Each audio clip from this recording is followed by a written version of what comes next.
en fait, pendant ces 20 années, avant que la Russie ne se refasse sa santé, je peux dire, de grande puissance, et ben c'est aujourd'hui, avec la guerre syrienne, la guerre contre la Syrie, que les États-Unis mènent contre la Syrie, je peux dire, que la Russie s'est affirmée comme une grande puissance mondiale. Donc voilà, tout ceci, ça explique en fait que nous sommes dans l'œil du comment dire, dans l'œil de la tempête ou l'œil de l'ouragan. Oui. Pour redistribution du monde, quoi. Bon. Mais justement, Essar, là on assiste à ce qui quand même est un triomphe de l'armée syrienne à Alep-Est, hein, malgré la Absolument. résistance des jusqu'au-boutistes dans le petit précaré qui finalement va très certainement tomber rapidement, malgré le fait que des officiers occidentaux s'y trouveraient encore. Il y a eu, avant que cette libération totale soit constatée, une contre-attaque visiblement très suspecte de Daesh contre Palmyre.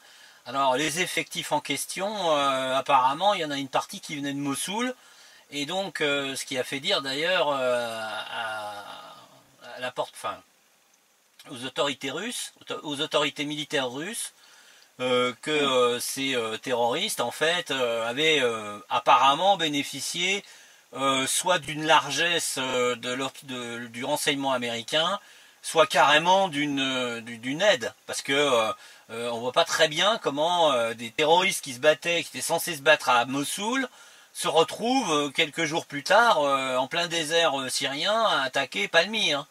Et bon, il semblerait aujourd'hui, d'après les dernières informations dont je dispose, que cette agression militaire qui aurait repris Palmyre a été stabilisée et que il faut s'attendre dans quelques heures à une contre-offensive syro-russe pour reprendre Palmyre à ces terroristes. Alors, est-ce que finalement, on pourrait penser que la bataille d'Alep étant perdue pour les sponsors des terroristes,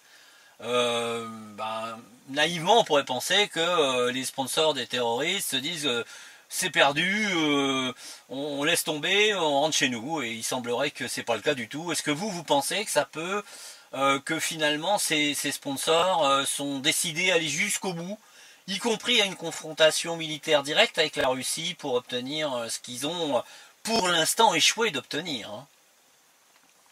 En fait, cette histoire d'attaque contre Palmyre, ça a été fait aussi. En fait, les terroristes sont venus de Mossoul, sont venus de Raqqa aussi, puisque c'était aussi en même temps les forces de la coalition qui voulaient, la coalition américaine, hein, qui voulait attaquer Raqqa. Et apparemment, ils ont fait une trêve immédiate pour envoyer les troupes à Palmyre. Ça, c'est effectivement un point. Raqqa et Mossoul, ça a été bien organisé par les Américains pour que des milliers, parce que c'était vraiment des milliers de personnes de Daesh qui sont arrivées à Palmyre. L'armée syrienne s'y est opposée au début. Ils se sont attaqués au début au champ Al-Sha'ir, justement, du gaz, qui a été repris rapidement par l'armée, mais ils se sont attaqués donc à la ville de Palmyre. Ça, c'est un point, mais je peux dire, effectivement, les Américains, pour beaucoup, les Américains ont même dirigé les opérations pour que ça en soit comme ça, ainsi, mais je peux dire l'opération, en fait, ou l'offensive pour libérer Palmyre a commencé même cet après-midi. Ce n'est pas aussi important qu'Alep, hein. Je pense que la victoire est au niveau d'Alep, elle est vraiment très importante, parce que même de Mistura, l'ONU avait trempé complètement dedans, puisque vous vous rappelez la position même de Ban Ki-moon à l'ONU et au Conseil de sécurité absolument indigne d'un représentant de l'ONU et de de Mistura, qui est normalement comment dire, un agent neutre. Un médiateur, oui, non, mais il était médiateur qui est censé être neutre et qui est censé, au contraire, être pour le peuple, enfin, puisqu'il se dit humanitaire, etc., qui plaide pour la création d'une administration locale à Alep, qui plaide pour que les terroristes soient reconnus comme partenaires, etc.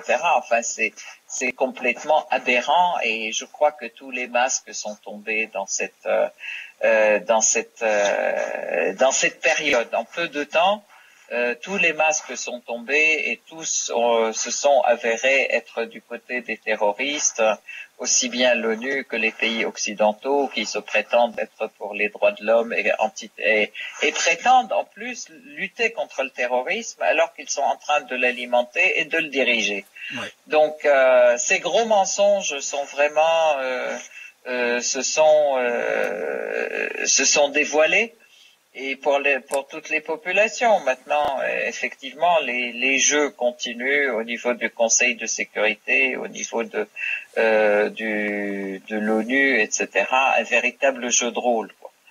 Absolument écœurant et révoltant pour les peuples.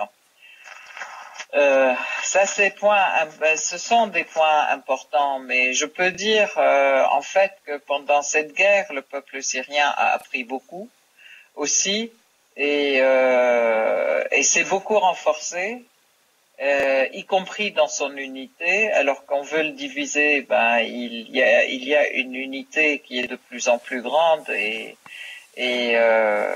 moi, je voudrais parler un petit peu de cette résistance du peuple syrien dans la beauté, dans la création artistique, dans le coude à coude et dans la manière de se serrer les liens entre eux. Sûr, cette période est une période de fête. Il y a eu au début du mois, en fait, il y a quelques jours, c'était le jour de naissance du prophète Mahomet.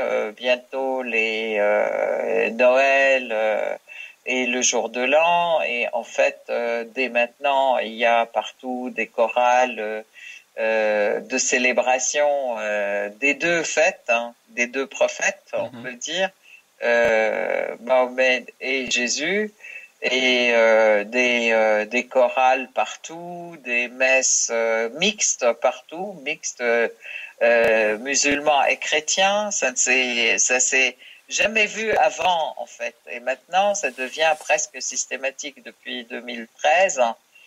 Que à toutes les fêtes, tout le monde assiste en même temps, et c'est une grande unité qui s'est forgée dans la douleur, et une belle création aussi qui s'est forgée dans la douleur.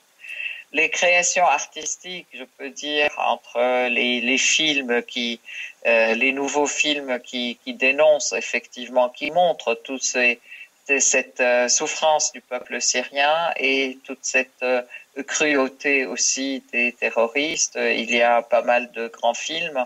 Le film de Nejda Tenzur qui montre comment Daesh a joué et comment fait, qui s'appelle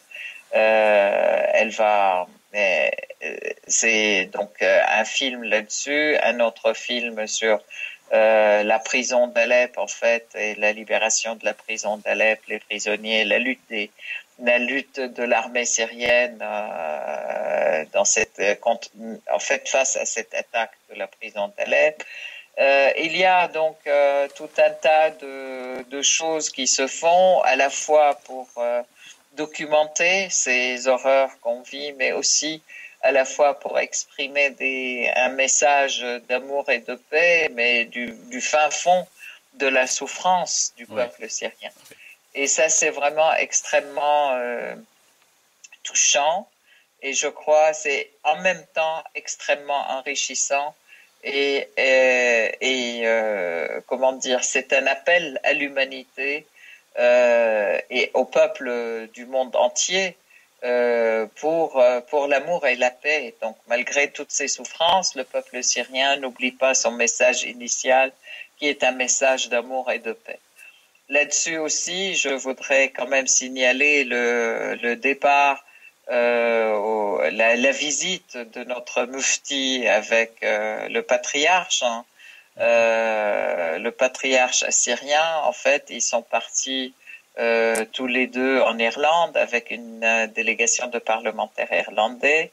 Et le message des deux personnes, des deux grandes personnalités religieuses, hein, ont été aussi amour, paix, humanité et en même temps solidarité. Et donc ils sont allés ensemble, ils ont toujours été main dans la main, et ça consacre en fait cette unité entre les différentes confessions et les différentes croyances de la Syrie et de son peuple en fait.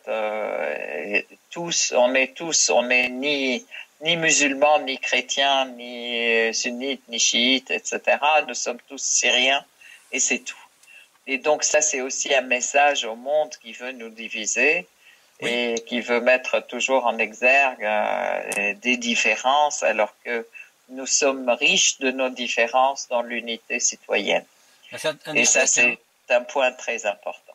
Mais oui, c'est un échec total hein, de la volonté cachée de cette guerre contre la Syrie, c'est-à-dire de disloquer la société syrienne, de détruire une société qui était multiculturelle, multiconfessionnelle, et dans laquelle la paix entre les communautés existait d'une manière évidente et depuis très longtemps.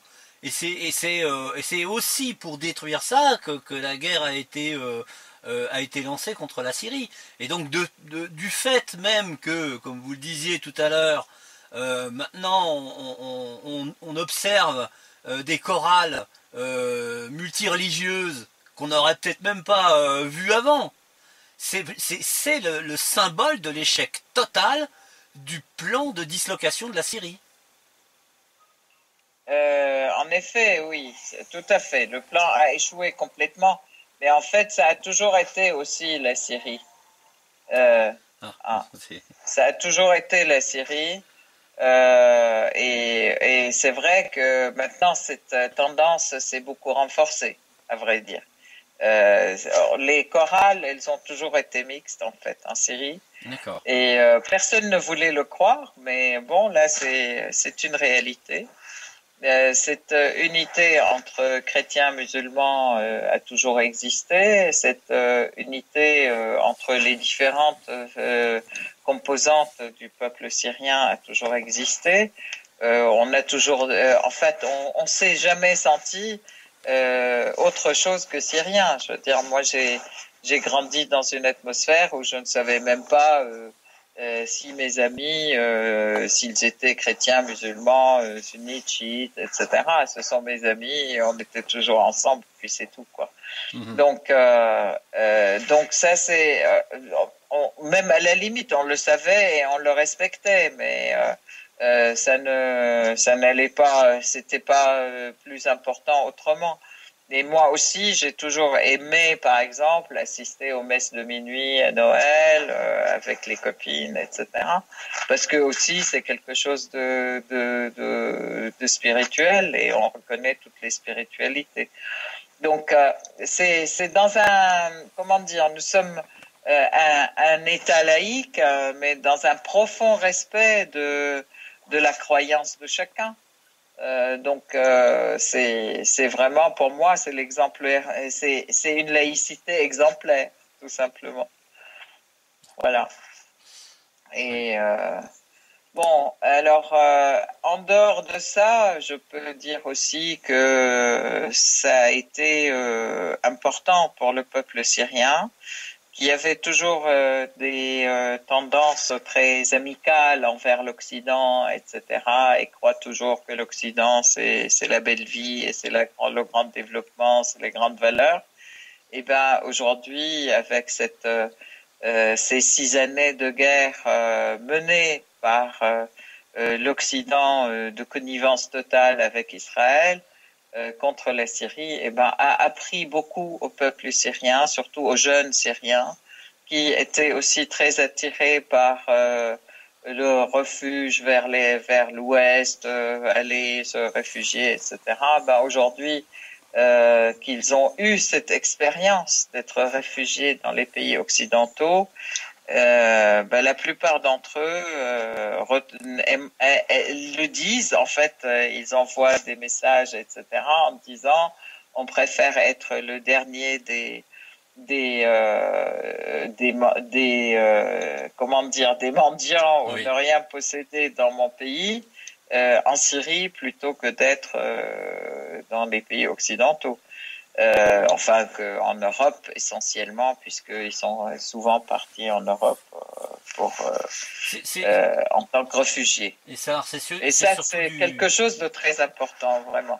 Oui, c'est surtout du fait qu'ils ont pu voir de leurs propres yeux l'immense propagande, l'infâme propagande qui est diffusée contre leur propre pays, et que même si éventuellement ils s'étaient laissés endormir par les lumières, les strass, les paillettes du monde occidental, ils viennent de se rendre compte qu'en réalité tout ça c'était surtout une belle imposture, une belle arnaque, et que finalement, même si effectivement la vie est peut-être plus difficile en Syrie, elle est surtout beaucoup plus authentique, elle est beaucoup plus, comment je dirais, vivifiante, et probablement que les rapports humains que eux vivaient en Syrie sont beaucoup plus sincères que ceux qu'ils peuvent constater en Occident, et que finalement même si tout a l'air de briller en Occident, c'est à peu près tout ce qui peut briller en fait.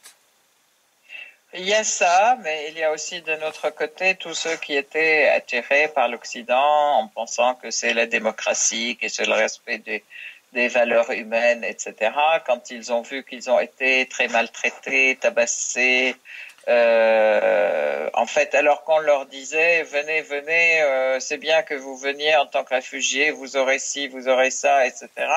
Et là, ils n'ont eu que des coups de trick. Hein. Je peux dire oui, qu'ils ont été bien guéris de tout ça. Et puis de notre côté, ils se rendent compte quand même que cette démocratie est factice et que cette liberté est factice aussi. Donc en fait, ils reviennent trouver les vraies valeurs effectivement en Syrie et l'authenticité du pays, comme vous l'avez si bien dit. Donc, je crois que c'est c'est une expérience qui était très douloureuse, mais qui a apporté beaucoup aussi à tout le monde, je crois. Ça, c'est un point, enfin, c'est mon point de vue, c'est une analyse personnelle, mais je crois qu'elle est objectivement aussi, ça a été très positif. Et que cela jouera dans la période à venir et dans les défis de la période à venir, qui est la période de reconstruction de la Syrie, reconstruction de l'être et du pays. Parce que les gens sont traumatisés, ils ont vu vraiment des horreurs, des douleurs, ils ont été torturés, ils ont subi des exactions dans leur âme, dans leur corps, dans leur vie, partout dans leur vie. Et ça, je crois qu'on a du mal à s'en remettre, mais nous devons nous en remettre et aller plus loin et commencer à construire le pays. Je voudrais dire un fait qui est arrivé aujourd'hui et qui montre à quel point ces terroristes et tous ceux qui les font travailler excellent dans l'horreur. Oui. Cet après-midi, il y a un attentat qui a été fait à Damas, exactement, dans un centre dans un comment dire, un centre de la police, en fait, national. Une gamine de 9 ans qui a été habillée d'une ceinture et qui a été explosée par un remote control à distance. Une gamine, une fille de 9 ans, effectivement, qu'ils ont utilisé pour la faire exploser. Je peux dire, moi, je n'ai pas de mots pour décrire ça. C'est vraiment le summum de l'horreur et le summum de la. faut être une ordure pour faire ça, oui. J'ai beaucoup de mal à décrire ça. Faut être une ordure, faut être un sadique, un pervers pour commettre une horreur pareille, c'est clair, oui. C'est pire que tout, pire que les sadiques, c'est pire que je ne sais pas comment l'appeler. Et rien. Et en plus, dans un quartier qui est très passant, donc Al-Midan, dans le quartier d'Al-Midan. Al-Midan, c'est un quartier qui est à la limite en fait d'un marché qui foisonne de monde le vendredi. Mm-hmm. Et c'était fait pour tuer le maximum de gens, mais en plus par un enfant. Et c'est vraiment incroyable. Et je me demande si cette fille n'a pas été kidnappée à ses parents, si elle n'a pas été volée. Mais c'est l'horreur. Enfin, c'est l'horreur. Oui, et on va parler, aussi. Cet Occident va parler aussi de droits de l'homme et de droits de l'enfant. C'est quoi? C'est du cynisme, oui, machiavélisme. Absolument. Absolument. Et c'est pour ça, je peux dire à tous ceux qui nous écoutent, ouvrez les yeux et regardez qu'est-ce que c'est cette vraie dimension de ces pays qui prétendent être des défenseurs de droits de l'homme, des porteurs de démocratie, rien que pour tuer tout le monde et pour exploiter la planète en transformant tout le monde en cadavre. Oui, et on pense immédiatement, quand vous dites ça, on pense immédiatement aux 2 poids 2 mesures, hein, c'est-à-dire aux hurlements occidentaux pour venir, parce que ça peut pas être les civils. Les civils, ça fait 4 ans qu'ils sont sous la coupe des terroristes. Hein, on les aurait entendus depuis longtemps. Hein. Alors, ils viennent d'un seul coup au secours des terroristes, qui prennent une légitime raclée à Alep-Est. Mais on n'entend pas l'ONU sur le Yémen. On n'entend pas l'ONU d'autant plus sur le Yémen, et on n'entend pas l'ONU pour condamner les atrocités de l'Arabie Saoudite. On a un pays où les hommes politiques donnent une légion d'honneur à une personnalité saoudienne, en sachant tout ce qu'on sait sur les atrocités commises par les Saoudiens au Yémen. Effectivement, c'est flagrant maintenant. En plus du fait qu'il y a eu quand même une résolution de mettre l'Arabie Saoudite sur la liste noire des pays qui tuent le maximum d'enfants et qui commettent des sauvageries dans les bombardements contre les êtres humains, contre les civils au Yémen. Et en fait, elle a été retirée parce que l'Arabie Saoudite a payé. Et Ban Ki-moon l'a dit. Il a dit qu'ils ont payé pour ça. Et elle est devenue membre à part entière du comité des droits de l'homme, du conseil de l'ONU des droits de l'homme. Absolument, aux dépens de la Russie qui a été rejetée. Absolument, non, mais ce sont des abjections totales en fait qui se jouent, et il est important en fait aujourd'hui que les peuples et les pays reprennent la main sur tous ceux qui dominent ces instances internationales au profit des plus forts et au profit plutôt pas seulement des plus forts, mais au profit des massacres et des violations des droits de l'homme, et au profit de ces pays pour les faciliter le pillage qu'ils font de tous les autres pays du monde. Donc voilà, je crois que c'est très important. Est-ce que, voir ça. est-ce que vous n'avez pas peur, malgré tout, que, compte tenu du machiavélisme hallucinant de ces pays occidentaux, que malgré la défaite cuisante à Alep, de la présence des forces russes, qui quand même sont devenues une grande partie des garants de la protection de la Syrie. Est-ce que vous n'avez pas peur que d'ici le 20 janvier prochain, où le président élu accède au bureau de la Maison Blanche, au bureau ovale, est-ce que vous n'avez pas peur que malheureusement les jusqu'au-boutistes, les pervers, hein, qui ont manipulé et utilisé le terrorisme, décident de jouer le tout, dans une fuite en avant incontrôlable, avec des conséquences gravissimes. Alors je ne veux pas donner le terme, enfin je ne veux pas parler de ce que ça pourrait être, du nom que ça pourrait être, mais je vous laisse la parole pour nous dire ce que vous pensez de cette éventualité-là.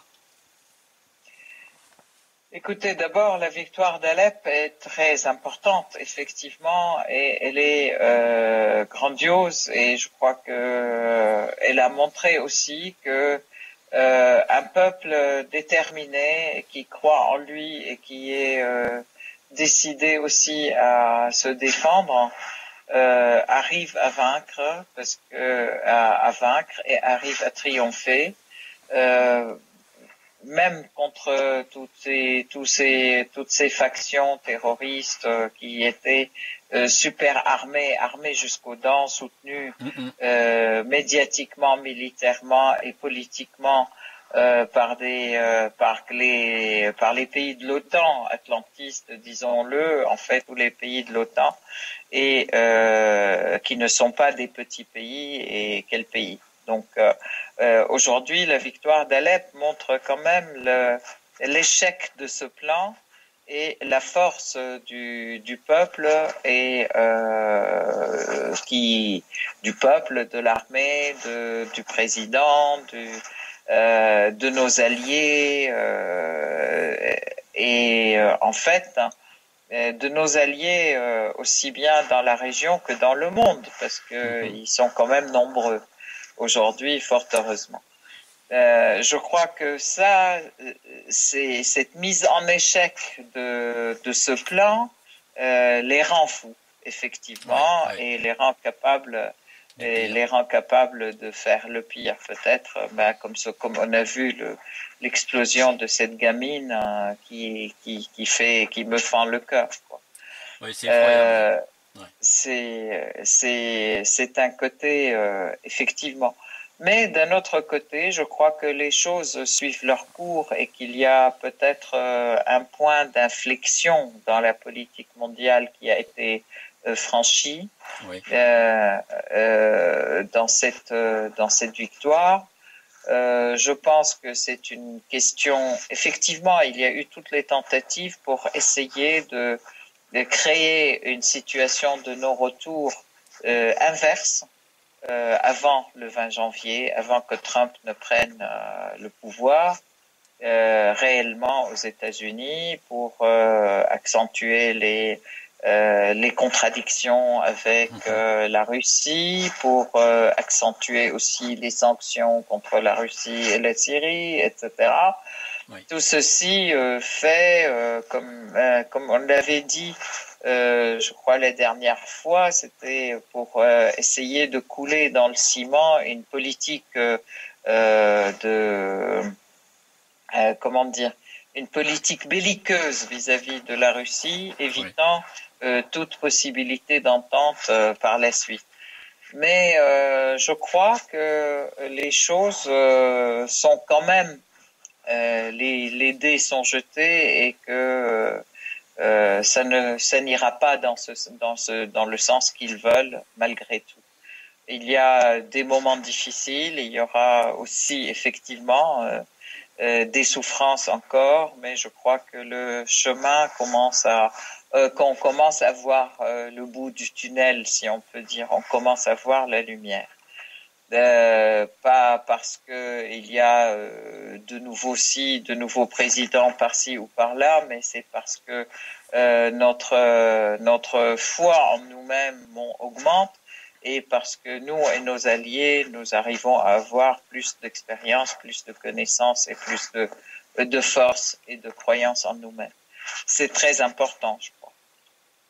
Ça, c'est un point. D'un autre côté, je crois que les choses au train où ça va, les relations qui se tissent dans le monde aussi, se renforcent face à ce camp offensif et belliqueux.